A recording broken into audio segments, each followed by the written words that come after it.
사도신경으로 신앙 고백하심으로 주일 예배 드리겠습니다. 전능하사 천지를 만드신 하나님 아버지를 내가 믿사오며 그 외아들 우리 주 예수 그리스도를 믿사오니 이는 성령으로 잉태하사 동정녀 마리아에게 나시고 본디오 빌라도에게 고난을 받으사 십자가에 못 박혀 죽으시고 장사한 지 사흘 만에 죽은 자 가운데서 다시 살아나시며 하늘에 오르사 전능하신 하나님 우편에 앉아 계시다가 저리로서 산자와 죽은 자를 심판하러 오시리라. 성령을 믿사오며 거룩한 공회와 성도가 서로 교통하는 것과 죄를 사하여 주시는 것과 몸이 다시 사는 것과 영원히 사는 것을 믿사옵나이다. 아멘. 함께 찬송가 314장 찬양합니다. 내 구주 예수를 더욱 사랑 엎드려 비는 말 들으소서. 내 진정 소원이 내 구주 예수를 더욱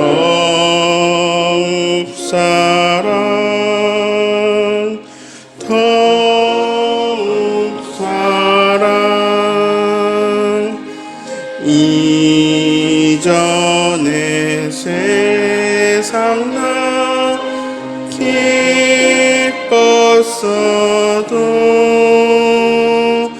지금 내 기쁨은 오직 예수. 다만 내 비는 말 내 구주 예수를 더욱 사랑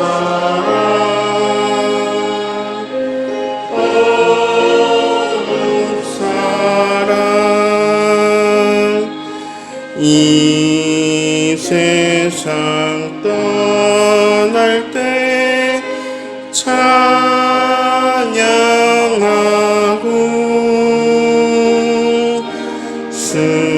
숨질 때 하는 말 이것일세.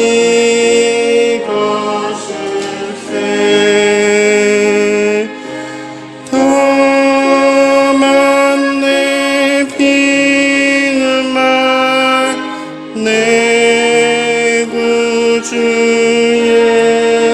예수를 더욱 사랑 더욱 사랑. 아멘.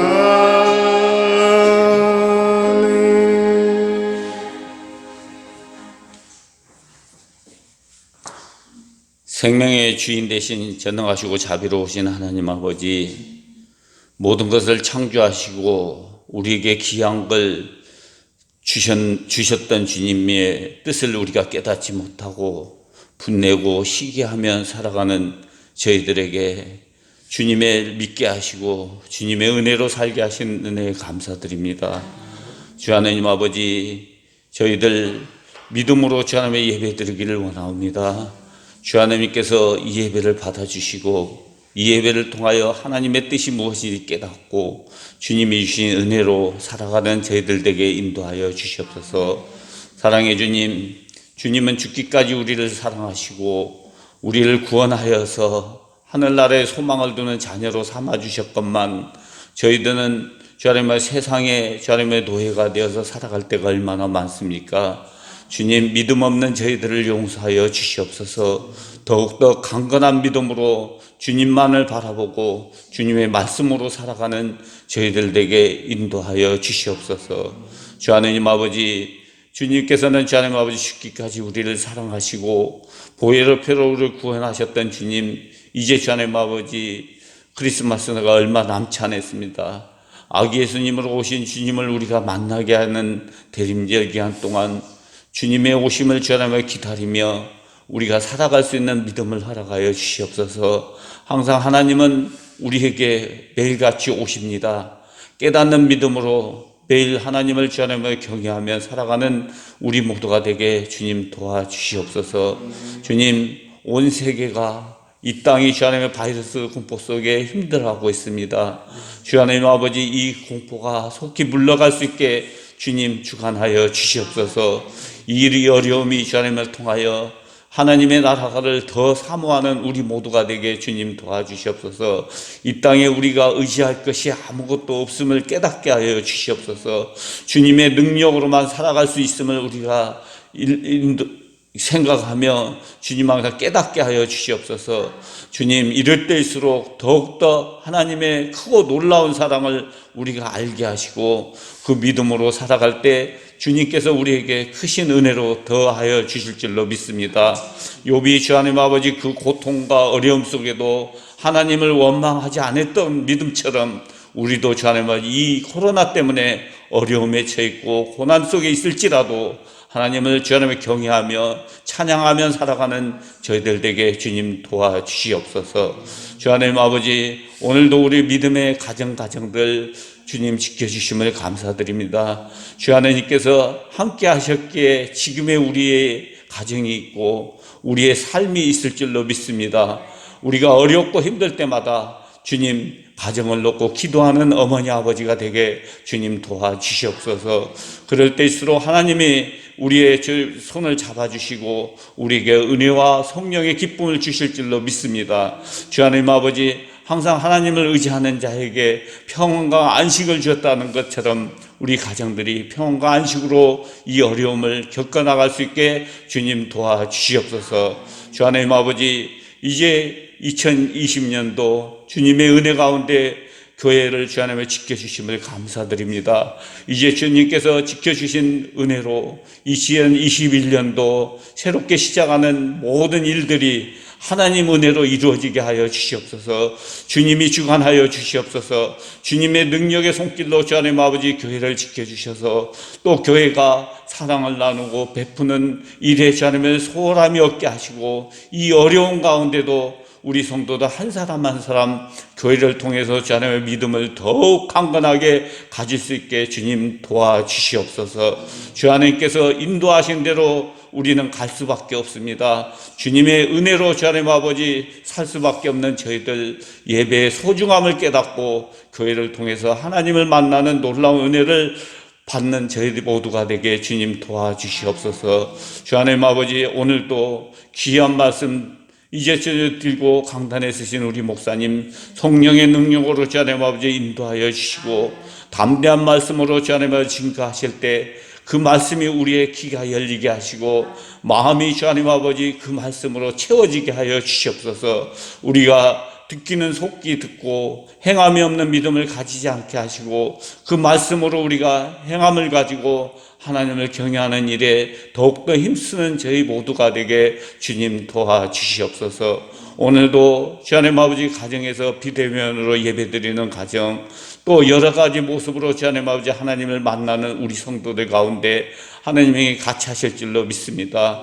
항상 믿고 의지하는 모든 자에게 함께 하시마 약속하신 하나님의 은혜가 충만하게 가정들마다 장소에서 어느 곳에든 하나님이 있음을 깨닫는 놀라운 은혜로 채워주시옵소서.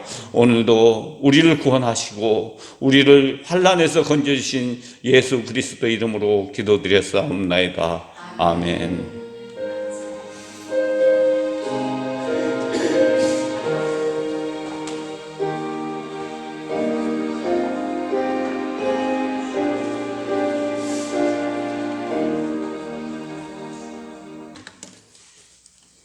사무엘상 20장 35절부터 마지막 절까지 우리 함께 읽겠습니다. 제가 한 절 읽고 여러분이 한 절 읽겠습니다. 아침에 요나단이 작은 아이를 데리고 다윗과 정한 시간에 들로 나가서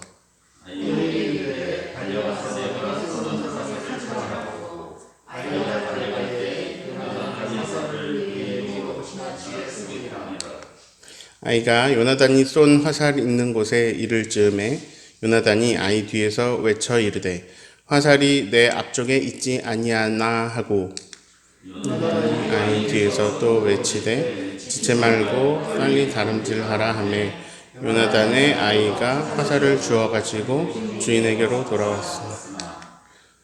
그 아이는 아무것도 알지 못하고 요나단과 다윗만 그 일을 알았더라. 요나단이 그의 무기를 아이에게 주며 이르되 이것을 가지고 성읍으로 가라 하니 아이가 가매 다윗이 곧 바위 남쪽에서 일어나서 땅에 엎드려 3번 절한 후에 서로 입맞추고 같이 울되 다윗이 더욱 심하더니 요나단이 다윗에게 이르되 평안히 가라. 우리 두 사람이 여호와의 이름으로 맹세하여 이르기를 여호와께서 영원히 너와 함께 계시고 내 자손과 내 자손 사이에 있으리라 하니 다윗이 일어나니 요나단은 성읍으로 돌아가니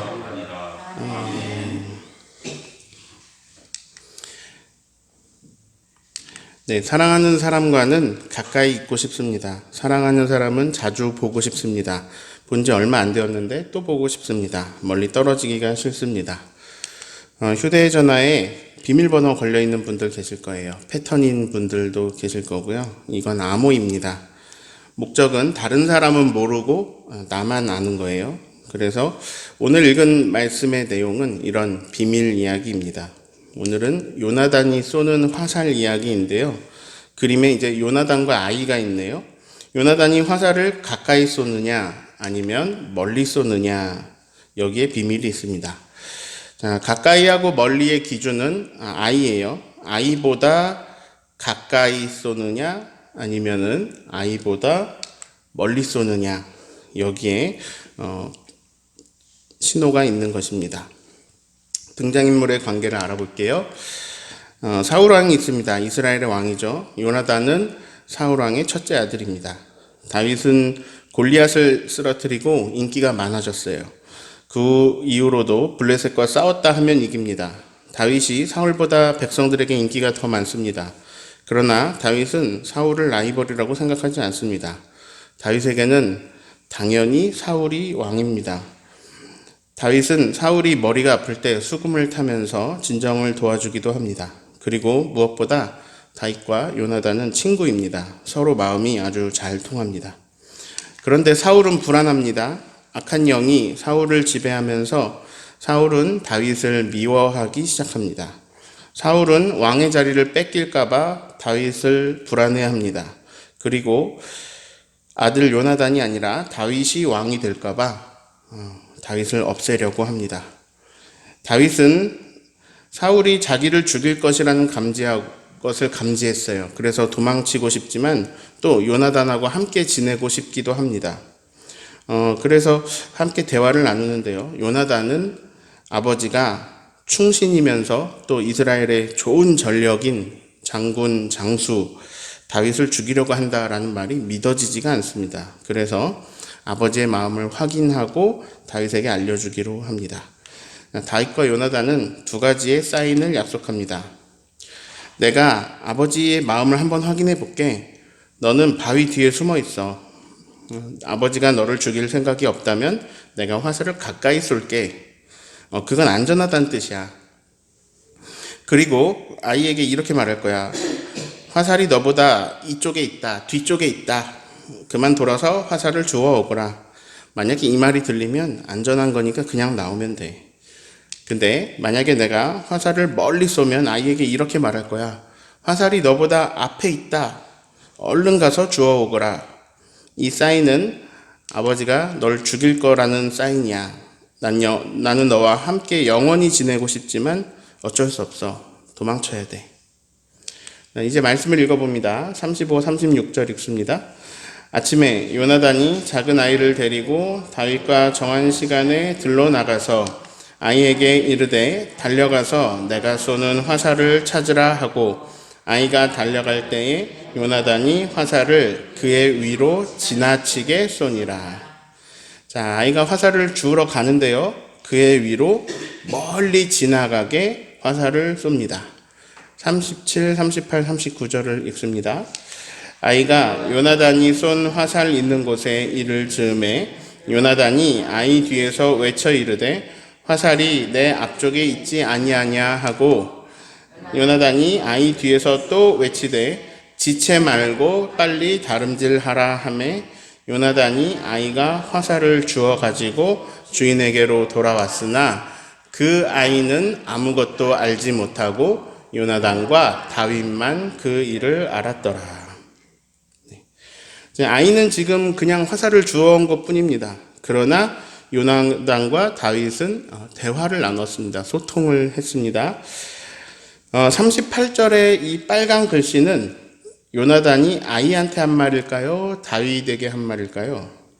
네, 이것은 둘 다에게 한 말입니다. 이 말이 아이에게는 화살을 빨리 주어하라 이렇게 들렸을 것이고 다윗은 이 말을 지체 말고 도망쳐라 라는 말로 들었습니다. 요나단은 아이에게 화살을 궁에다 갖다 놔라 이렇게 하면서 돌려보냅니다. 그리고 다윗을 찾아갑니다. 41절을 읽겠습니다. 아이가 가매 다윗이 곧 바위 남쪽에서 일어나서 땅에 엎드려 3번 절한 후에 서로 입맞추고 같이 울되 다윗이 더욱 심하더니 둘이 너무 슬퍼서 펑펑 울었습니다. 그리고 요나단이 다윗에게 말합니다. 42절 읽습니다. 요나단이 다윗에게 이르되 평안히 가라. 우리 두 사람이 여호와의 이름으로 맹세하여 이르기를 여호와께서 영원히 나와 너 사이에 계시고 내 자손 사이에 계시리라 하였느니라 하니 다윗은 일어나 떠나고 요나단은 성읍으로 들어가니라. 얼마나 마음 아픈 말이었을까요? 평안히 가라. 다윗은 일어나서 도망가고 요나단은 다시 자기 자리로 돌아갑니다. 사랑하는 사람과는 같이 있고 싶습니다. 같이 시간을 보내고 같이 삶을 보내고 싶어 합니다. 그런데 다윗과 요나단은 지금 헤어지고 있습니다. 그리고 실제로 이 이후로 못 만났습니다. 이게 지금 둘이 이렇게 만나지 못한 것이 서로 사랑하지 않기 때문일까요? 17절을 보시면 요나단의 사랑이 나옵니다. 요나단이 다윗을 어떻게 사랑했냐? 자기 생명을 사랑함같이 사랑하였습니다. 하나님의 가장 큰 계명은 하나님 사랑, 이웃 사랑인데요. 이웃 사랑을 말씀하실 때 내 이웃을 너의 자신같이 사랑하라 이렇게 말씀하셨죠. 이웃을 내 몸과 같이 사랑하라. 내 자신같이 사랑하라. 요나단은 지금 이 말씀을 저절로 사랑하고 있어서 저절로 지키고 있는 상태입니다. 다윗을 자기 자신처럼 사랑했습니다. 이렇게 사랑하는데 왜 헤어질까요? 그러면 요나단 혼자 다윗을 아끼고 그리고 요나단 혼자 다윗을 사랑하는 걸까요? 다윗은 요나단한테 별 관심이 없었을까요? 자, 아까 읽었는데요. 41절에 둘이 펑펑 우는데요. 다윗이 더 심하게 웁니다. 즉 다윗도 요나단 못지않게 요나단을 사랑한 것이죠. 우리는 교회를 다닙니다. 우리는 하나님을 믿습니다. 우리는 말씀을 읽기도 하고 말씀을 듣기도 합니다. 나에게 모세와 선지자를 보내주셔서 하나님은 오늘도 우리에게 말씀하십니다. 하나님이 주인이시다. 네, 하나님 말씀은 우리에게 죄가 무엇인지 깨닫게 해줍니다. 하나님이 주인인데 그것을 인정하지 못하고 내가 주인 되는 것이 죄입니다. 죄는 영어로 sin인데요. 김영국 목사님은 이것을 재치 있게 표현했습니다. 자, 여기서 I는 나인데요. 죄가 뭐냐면 내가 센터에 있는 것이다. 그러니까 나 중심적인 것, 자기 중심적인 것이 죄가 된다. 나도 알지 못하는 나로 너무나 꽉 차 있습니다. 그리고 그 자기 중심적으로 꽉 찬 욕심이 잉태하여서 죄가 되고 그 죄는 점점 커져서 그 값이 사망에 이릅니다. 내가 욕심 부리면 사망의 열매들이 맺힙니다. 회개는 방향 전환입니다. 돌아서는 것입니다. 맞습니다. 하나님이 주인이십니다. 이렇게 인정하고 고백하며 주인을 따르는 것입니다. 그것은 하나님 말씀대로 사는 것입니다. 하나님 말씀대로 사는 것은 사랑과 정의로 사는 것입니다. 자, 정의는 사랑의 도구예요. 그래서 결국은 이제 사랑밖에 없습니다. 하나님은 사랑이십니다. 그리고 사랑이신 하나님의 말씀은 사랑으로 나타납니다. 예수님이 말씀하십니다. 내 계명은 너희도 서로 사랑하는 것이다. 자, 여기서 너희도 이렇게 말씀하신 것은 예수님 자신은 이미 사랑하고 계시다라는 것입니다. 이렇게 말씀하시죠. 내가 너희를 사랑한 것 같이 너희도 서로 사랑하라. 자, 성경은 죄다 사랑 얘기입니다. 사랑이신 하나님의 사랑 이야기입니다. 그런데 성경에 앞뒤가 다른 말씀이 모순처럼 상충되어 나오기도 해요. 이게 딱 하나만 요한복음 9장과 12장을 비교해 볼게요. 자, 예수님 말씀하세요. 내가 심판하러 왔다. 근데 또 이렇게도 말씀하세요. 내가 온 것은 심판을 하러 온 것이 아니고 구원을 하러 왔다. 세상을 구원하기 위해 왔다. 아니, 이게 앞뒤가 다르잖아요. 둘 다 예수님 말씀하신 건데 왜 다른 말씀을 하시죠? 그게 제가 오늘 여러분에게 던지는 질문입니다. 사랑하는 사람과 가까이 지내야 할까요? 멀리 지내야 할까요? 같이 살아야 할까요? 헤어져야 할까요? 전도서 3장에는 하늘 아래 모든 일에 때가 있다고 말씀하십니다. 2절만 같이 보시면요. 죽일 때가 있고 치료할 때가 있으며 헐어버릴 때가 있고 세울 때가 있고 5절 보시면 돌을 던져버릴 때가 있고 돌을 거둘 때가 있고 안을 때가 있고 앉는 일을 멀리할 때가 있다. 모든 일에 때가 있다. 이렇게 말씀하십니다. 오늘 다윗과 요나단이 헤어지는 장면을 말씀을 읽었습니다. 007 작전 같은 일을 펼치면서 둘이 헤어지는데요. 이 헤어짐이 사랑으로 보이십니까? 아니면 죄와 욕심으로 보이십니까? 아무리 봐도 서로 사랑해서 헤어지는 것입니다.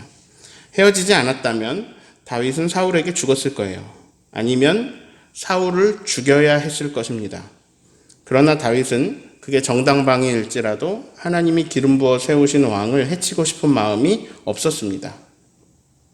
자, 사울은 요나단과 함께 전쟁에서 죽었습니다.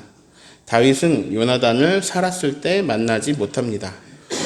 다만 나중에 요나단의 식솔인 무비보셋을 챙기죠.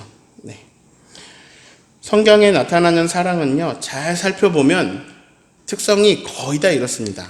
성경에 나타나는 사랑은 생명 살림으로 그리고 약자 보호로 나타납니다. 그러니까 생명 살림과 약자 보호가 하나님의 뜻이고 정의다라는 것이죠.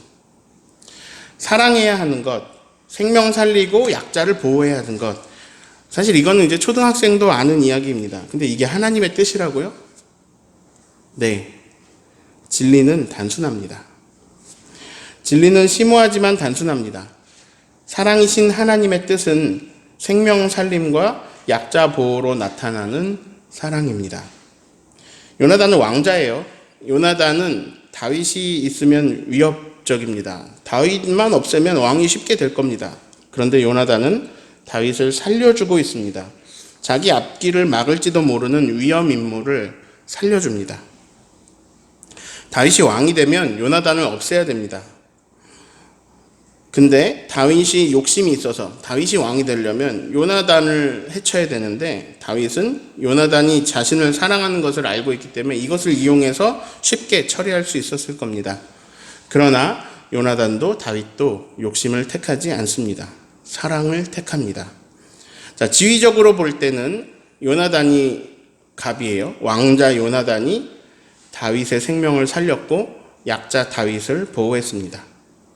그리고 전투력으로 볼 때 그때는 다윗이 갑이에요. 골리앗도 쓰러뜨리는 장수 다윗은 약자인 요나단을 공격하지 않고 요나단의 핏줄을 나중에 보호하게 됩니다. 성경은 결국 사랑하라는 이야기입니다. 성경 말씀이 굉장히 두껍고 다양한 것은 상황이 다양하기 때문입니다. 다양한 상황 속에서 사랑으로 하나님 뜻대로 살아가는 선택을 성경은 제시해 주고 있습니다. 성경 말씀에 이런 말씀이 있습니다. 모이기를 패하는 어떤 사람들의 습관과 같이 하지 말고, 자, 모이기를 패하면 안 된다. 서로 권하자. 서로 권해서 모이자. 그렇게 주님이 다시 오실 날이 가까워질수록 더 모이자. 자, 초대교회의 모습을 볼까요? 초대교회는 모이기에 힘썼다. 모이기에 힘쓰라고 되어 있죠. 그것도 성전에 모이고, 그리고 집에 또 모여서 기쁘게 같이 음식을 먹으라. 날마다 그렇게 하라. 이런 얘기입니다. 마음을 같이 해서 같이 기쁨으로, 순전한 마음으로 음식을 먹어라. 자, 이런 말씀들이 성경에 기록되어 있고, 이런 말씀을 근거로 이런 말을 하는 사람이 있습니다. 교회에 모여서 예배하는 것을 목숨보다 소중히 여겨야 한다. 절대 바이러스와는 타협해서 안 된다. 또한 기독교를 죽이려는 정치적 외압에 타협해서는 안 된다. 우리는 누가 뭐라 그래도 말씀처럼 모이기에 힘써야 한다. 주님이 오실 날이 가까움을 볼수록 우리는 더욱 모이고 예배하고 떡을 나누자. 자, 이 말씀은 너무 좋은 말씀입니다. 성경 말씀들은요, 다 좋은 말씀입니다. 그런데 모든 시대와 모든 상황에 다 맞는 말씀은 아닙니다. 그럼 중요한 게 뭐냐? 이 다양한 말씀들을 하나로 꿰어주는 본질이 있습니다. 그것은 사랑입니다. 정의입니다. 그리고 그것은 생명 살림과 약자 보호로 나타납니다. 즉, 지금의 상황에서 생명을 살리는 일이 무엇인가? 그리고 약자를 보호하는 일이 무엇인가? 이것을 생각하는 것이 하나님의 뜻을 분별하는 일입니다. 12월이 3분의 1밖에 안 지났는데 12월에 제주에 확진자가 26명이 나왔습니다. 자, 그러면 지금은 가까이 하는 것이 사랑일까요? 멀리 하는 것이 사랑일까요?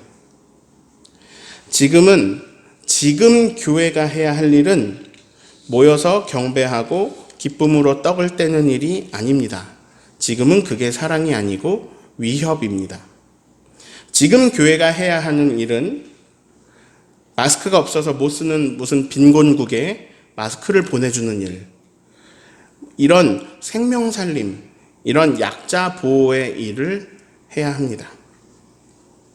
자, 오늘 설교 제목을 코로나 시대의 신앙이라고 지었습니다. 그리고 부제목을 나와 너 사이에라고 지었습니다. 친밀한 사람들은 이런 생각을 합니다. 아유, 나와 너 사이에 무슨 코로나가 문제냐? 어차피 누구 하나 걸리면 우리 다 같이 걸리는 거야. 우리는 운명 공동체야. 그리고 그렇게 자주 만나고 모이게 됩니다.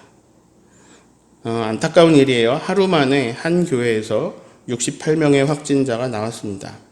근데 그분들이 교회에서 나쁜 짓 하고 있지 않았을 건데요. 좋은 일들 했을 건데요. 근데 바이러스는 좋은 일, 나쁜 일을 가리지 않습니다. 코로나는 서로 경계하고 거리를 두고 멀리하는 사람들 사이에서는 잘 안 옮겨집니다. 코로나는 가까운 사이에 전염되죠. 코로나 확진된 사람 중에 자기가 코로나 걸릴 줄 알았던 사람은 없습니다. 네, 이 사람 상대방이 코로나인 것도 모르죠. 그런데 그냥 가까운 사람이 코로나였고, 그래서 자기도 코로나이고, 그래서 자기도 가까운 사람에게 옮기는 것이죠. 목사님이라고 코로나가 비껴가거나 하지 않습니다. 돈이 많다고 코로나가 비껴가거나 하지도 않습니다. 나는 젊고 건강해서 그냥 며칠 아프고 말 수 있습니다. 그러나 어떤 사람에겐 사망에 이르는 원인이 되기도 합니다. 자, 요나단이 만약에 이랬으면 어땠을까요? 야, 나와 너 사이에 아버지 마음이 문제냐? 우린 계속 그렇게 같이 지내자, 같이 살자. 그랬다면 다윗은 죽었을 것입니다. 요나단은 다윗을 자기 생명을 사랑함같이 사랑했습니다. 그래서 다윗에게 이런 말을 합니다. 지체 말고 빨리 달려가라. 평안히 가라. 자, 이것의 본질은 사랑입니다. 사랑은 상황마다 다른 형식으로 나타납니다. 그래서 코로나 시대의 신앙은, 코로나 시대의 사랑은 나와 너 사이에 그런 게 어딨어? 이게 아니라 사랑하는 나와 너 사이에 거리를 두는 것입니다. 나와 너 사이에, 자, 제가 성경 말씀에서 보통 제목을 뽑아 오잖아요. 오늘도 성경에서 가져온 표현입니다. 요나단이 다윗에게 한 말입니다. 42절의 뒷부분을 보시면 나와 너 사이에 거리는 있는데 헤어지는데요. 이제 요나단과 다윗은 헤어지는데 나와 너 사이는 아주 멀어지게 되는데, 근데 이렇게 말하죠. 나와 너 사이에 하나님이 영원히 계신다. 그리고 내 자손과 너의 자손 사이에도 하나님이 영원히 계신다. 상황으로 인해서 우리가 모이지 못할 때에도 나와 너 사이에는 하나님이 계십니다. 하나님은 우리 안에 계시고, 우리가 거리가 멀어져도 하나님은 우리 가운데 거하십니다. 코로나 시대의 신앙은 코로나 상황이 아닌 때와 달라야 합니다.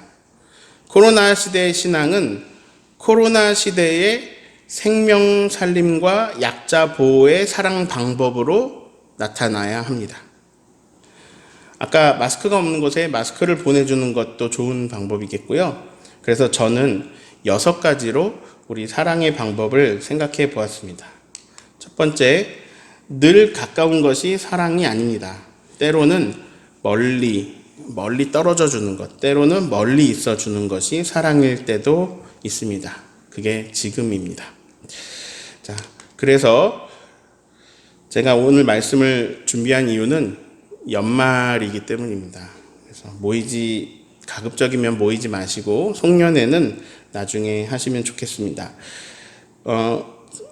제주 노회도 이번에 정기 노회를 모이지 않았고, 또 신년 할애회도 하지 않기로 했는데요.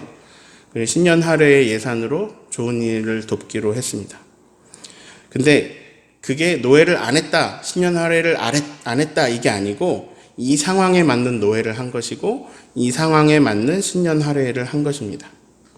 코로나 심각 상황에서는 코로나 심각 상황에 맞는 송년회를 하시면 좋을 것 같아요. 근데 그것은 많이 모여서 하는 방법은 아닌 것 같습니다. 그래서 폰으로 만나요. 저희가 실제로 했는데 줌이나 스카이프, 또 이제 카카오톡의 영상 통화가 있습니다. 이것을 이용해서 만나고, 만약에 나는 이런 거 다루기가 너무 힘들다라는 분은 음성 통화를 이용하셔서 전화로 만나시면 좋을 것 같습니다. 아예 관계를 끊으라는 게 아니고 물리적인 거리를 두자, 이런 얘기입니다. 그리고 소비했으면 좋겠습니다. 만약에 여유가 조금 있으신 분들은 소비해 주세요. 그래서 주변 상권을 살려주세요. 지역의 상권을 살려주세요. 집에서 밥해 먹는 게 더 맛있지만 그래도 포장 음식을 먹고요. 배달 음식도 먹고요. 이렇게 해서 좀 소비해 주세요. 그래서 포장해 와서 먹고 배달시켜서 먹고 이렇게 좀 상권이 살아났으면 좋겠고요. 그리고 이제 제가 제일 고민했던 부분이 이 부분입니다. 예수님이 무엇을 기뻐하실까? 저는 제가, 그리고 여러분이, 우리 교우들이 스스로 작은 재난지원금을 마련해 보기를 권면해 보기로 했습니다. 내가 올해 성탄절에 하려고 했던 헌금이 있죠. 예를 들어 3만 원이다. 나는 3만 원을 하려고 했다. 그러면 그 3만 원을 교회에다 헌금하는 게 아니라 여러분 주위에 쓰는 거예요. 코로나로 인해서 경제적인 타격을 입은 사람들이 주변에 있을 거예요. 사람들이 모일 때 좀 돈이 돌아가고, 사람들이 모일 때 가게가 돌아가고 했던 분야의 일들, 지금 전부 큰 타격을 입었잖아요. 근데 이 기간이 길어져서 지금 어려운 사람들은 진짜 어려워요. 주변에 만약에 그런 분들이 계시면 예를 들어서 그분 자녀에게 용돈을 주세요. 기독교인이 아니어도 돼요. 네, 여러분 주변 사람에게 가십시오. 어느 음식점이 코로나로 인해서 매출이 많이 줄었다. 그러면 그 집에 가서 식사를 하세요. 그 집에 가서 또 포장을 해주세요. 물건을 파는 곳이면 그 집에 가서 물건을 사주세요. 이번 성탄절 헌금은 여러분이 정하신 액수만큼 여러분 주변에 재난지원금으로 흘려보내세요. 근데 정 방법이 생각이 안 나시면 우리 목사님이 너 갖다 주래. 그리고 봉투 주고 오세요. 네. 우리 교회는 절기 헌금 한 번 안 들어오면 그만큼 재정이 어려워지는 교회예요. 막 넉넉한 교회 아니에요. 그런데 재정부와 상의도 안 하고 드리는 말씀입니다. 이 헌금 때문에 우리가 많이 어려워지진 않을 거예요. 하나님이 우리를 또 채워주실 거예요. 목사님, 근데요, 제 주변에는 코로나로 경제적으로 힘들다는 사람이 없어요? 피해본 사람이 없어요? 다 잘 사는데요? 만약에 그러시다면 주변에 코로나로 인해 힘들어 하는 가정이 없다면 성탄절 헌금을 해주십시오. 교회로 해주십시오. 그러면 임종철 목사님 지인 목사님들 중에 코로나로 어려움을 겪는 교회의 목회자를 돕겠습니다. 네, 코로나19의 확산세가 강해서 다음 주일도, 그리고 지금 전국적으로 950명이 넘었는데 하루에 아니면 이번 성탄절 예배도 어쩌면 영상 예배가 될 수도 있습니다. 그래서 남부교회하고 이음교회하고 한사랑교회하고 우리 교회하고 연합해서 영상을 만들어서 그 교회들마다 교우들과 나누면 좋겠다라고 이야기가 되고 있습니다. 네, 정리합니다. 본질은 사랑입니다. 사랑은 정의를 도구로 사용하기도 하고 정의의 방법으로 사랑이 나타나기도 합니다. 또한 사랑은 생명 살림과 약자 보호의 방향으로 나타납니다. 그래서 가까이 하느냐 멀리 하느냐가 본질이 아니고 어떤 때는 가까이 하는 것이 사랑이고 어떤 때는 멀리 하는 것이 사랑입니다. 어떤 때는 돈을 내어주는 것이 사랑이고 어떤 때는 돈을 받는 것이 사랑입니다. 코로나 시대의 신앙은 모이기에 힘쓰는 것이 아니고 거리를 두는 것이 신앙인의 자세요, 사랑의 방법입니다. 머지않아 모이기에 힘쓰고 기쁨으로 떡을 떼는 것이 사랑의 방법이 될 때가 올 것입니다.